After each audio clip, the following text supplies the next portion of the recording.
Come with me to Bryant Park's Winter Village in NYC. There's like 50 food stands here of various cuisines, and I love coming here in the winter. First off, my absolute favorite stall here is Bao's by Kaya, even though it's not super Christmassy. I absolutely love their popcorn chicken. I got the combo with a pork belly bun, a Szechuan beef bun, and popcorn chicken. I really just wanted the pork belly and chicken, but the combo was cheaper. Look at how crispy this chicken is and listen to this crunch.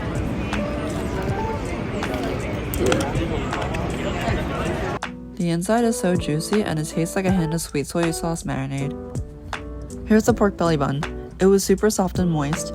The pork was a little fatty too. You can't go wrong with hoisin sauce, scallions, and meat. It's simple but perfect. Here's the Szechuan beef bun. It wasn't too spicy and it had a bit of a kick, and it was pretty juicy and good. It also had earthy flavors to it. Next up is Joey Bat's Cafe. I had these once at Queens Night Market 2 years ago and fell in love.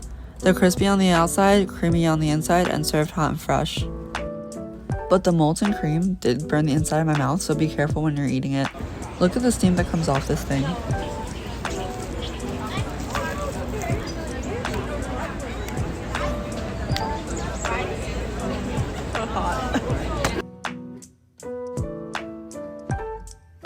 Next up is the baked cheese house for the famous raclette.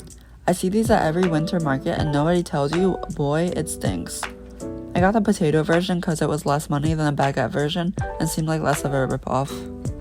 But it came with so much and I was full after like 2 potatoes. I also had a sausage in mine and the sausage was pretty good.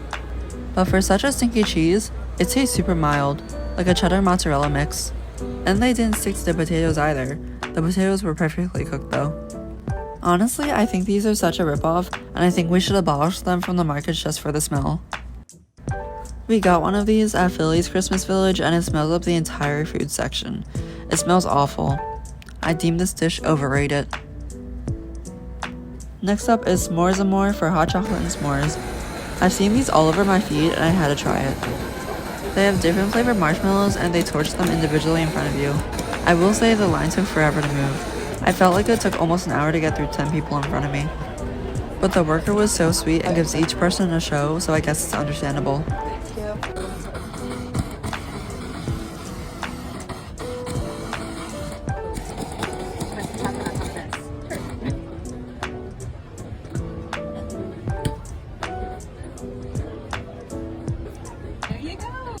I got a toffee marshmallow for my hot chocolate and a Reese's one for my s'more. I thought the hot chocolate would be gimmicky because the marshmallow is a star, but it was actually pretty good. It was decently rich, like not too rich but not watery, and it wasn't just Swiss Miss. It also had a nice sweet but slightly bitter taste, which I prefer. However, I wouldn't get the s'mores again.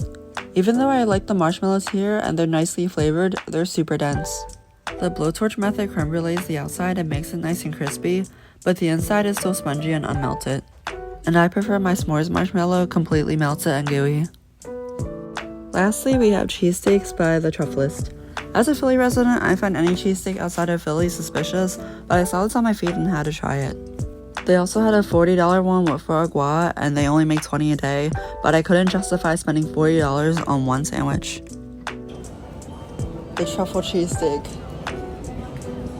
As soon as I opened it, I was hit by a waft of truffle.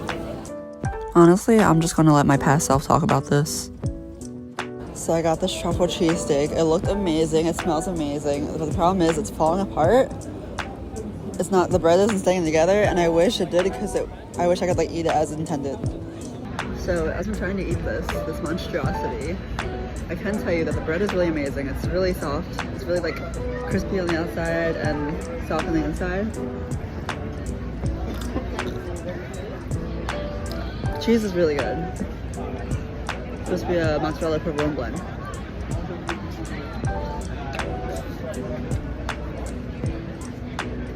Steak is a really good steak too. Overall, this is a really good cheesesteak. At a $22 price point. Was the truffles necessary? Probably not. It's good though. So if you guys hit up Bryant Park, here are my recommendations, and I highly do not recommend the raclette.